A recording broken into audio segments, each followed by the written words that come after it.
আমার শায়েখ ও মুর্শিদ চরমনায় পীর সাহেব হুজুর মাঝে মধ্যে এই গল্পটা বলতেন যে এক আল্লাহর ওলি এরকম তার এক প্রিয় মুরিদকে বেশি ভালোবাসতেন। অন্যান্য মুরিদরা কাছের লোকজন বলতেছে, হুজুর আপনাকে আমরা এত বেশি কাছে থাকি, পাশে থাকি, আমাদেরকে রেখে আপনি এই বোকা শোকা মানুষটাকে বেশি ভালোবাসেন, কারণ কি? পরে বলতে চাচ্ছে কারণ তোমাদেরকে দেখাবো। তো ওই শায়েখ, ওই পীর তার সকল মুরিদদেরকে কাছে নিয়ে সবার হাতে একটা করে মোরগ দিলেন আর ছুরি দিয়া দিলেন। এরপরে বললেন, তোমাদের প্রত্যেকের হাতে মোরগ আর ছুরি দিলাম, এই বোকা মুরিদের হাতেও মোরগ আর ছুরি দিলাম, এমন জায়গায় নিয়ে জবাই করবা, করে আমার কাছে নিয়ে আসবা, কেউ যেন না দেখে, কেউ যেন না দেখে। তো সবাই চলে গেল, সবাই যার যার মতো করে মোরগ মুরগি জবাই করে নিয়ে আসলো। আর কিছু সময় পরে দেখা গেল যে বোকা মানুষটা একেবারে সহজ সরল মানুষ ছিল, ওই লোকটা মুরগি জবাই না করে, মোরগ জবাই না করে নিয়ে আসছে, তাজা মোরগ নিয়ে পীরের দরবারে হাজির। সবাই তো জবাই করে আনছে। হুজুর বলতেছে, আমার হুকুম ছিল সবাই জবাই করো, জবাইকৃত মোরগ নিয়ে আসবা। তো এরা জবাই করে নিয়ে আসে, জবাই করে আনে নাই, কিন্তু একটা শর্ত ছিল মাঝখানে, কেউ যেন। এখন একজন একজন করে জিজ্ঞেস করে, তুমি কোথায় গিয়া জবাই করছো? হুজুর আপনি ওয়াদা দিয়ে আনিছেন, জবাই করার জন্য বলছেন, শর্ত লাগায় দিয়েছেন, কেউ যেন না দেখেন। আমি আমার ঘরের দরজা জানালা বন্ধ করে দিয়া, কেউ আমার বাসার মধ্যে ছিল না, ঘরের মধ্যে ছিল না, ওই সময় আমি আমার মোরগ জবাই করলাম। আর একজন বলতেছে, হুজুর আমি পাহাড়ের একেবারে পদদেশে চলে গেলাম, পেছনে চলে গেলাম, তাকা দেখি ডানে বামে, তাকা দেখি কেউ নাই, আমি সেই পাহাড়ের পেছনের থেকে মোরগ জবাই করে নিয়ে আসলাম। আর একজনকে প্রশ্ন করলো, তুমি কোথা থেকে জবাই করলা? হুজুর আমি রাতের অন্ধকারে এমন নির্জন জায়গায় গিয়া জবাই করছি, কেউ দেখে নাই, একেবারে রাতের অন্ধকার, কেউ দেখে নাই, অন্ধকারের মধ্যে একা জবাই করে নিয়ে আসছে। সবাই সবার অবস্থা বর্ণনা করতেছেন।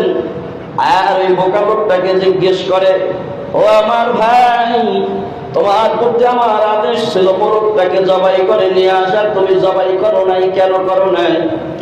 এই কেন করো নাই প্রশ্ন করার পরে সরল লোকটা বলতেছে, হুজুর আপনি আমাকে মোরগ আর ছুরি দিয়া বলছেন এমন জায়গায় নিয়ে জবাই করতে, কেউ যেন না দেখে, এমন শর্ত আমাকে লাগাইছেন, কেউ যেন না দেখে।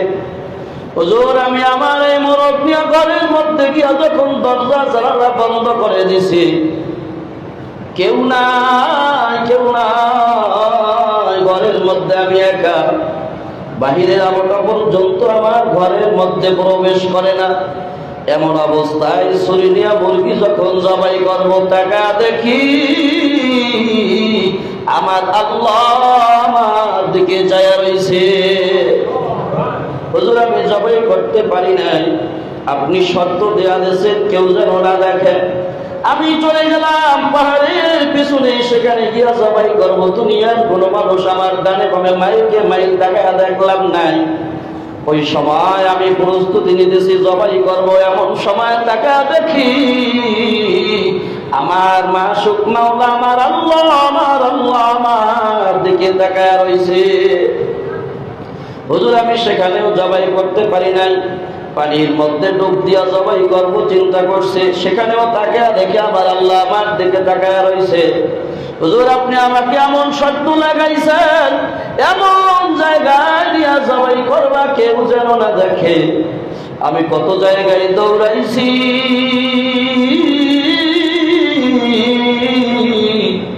যখনই জবাইয়ের প্রস্তুতি নিয়েছি, টাকা দেখি আমার আল্লাহ আমার দিকে তাকায় রইছে।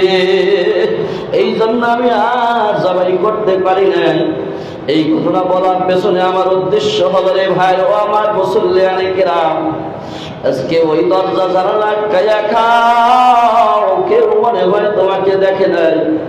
এই খেয়াল তোমার মধ্যে কেন আসলো? কেন আসলো কেউ না দেখলো, আমার মালিক তো তাকায় রয়েছে, খেয়াল তোমার মধ্যে কেন আসে না? রমজান তো এসেছিল তোমাকে পবিত্র করার জন্য, রমজান এসেছে তোমাকে পরিশুদ্ধ করার জন্য। পরিশুদ্ধ তো হইলাই না, বরঞ্চ উল্টারো জাহান্নামী হয়ে গেল। এখনো মনটারে বোলাও রে মন, এই পুরো কপাল নিয়া যদি কবরে যাও, ওই জাহান্নাম ছাড়া তোর আর কোনো উপায় নাই।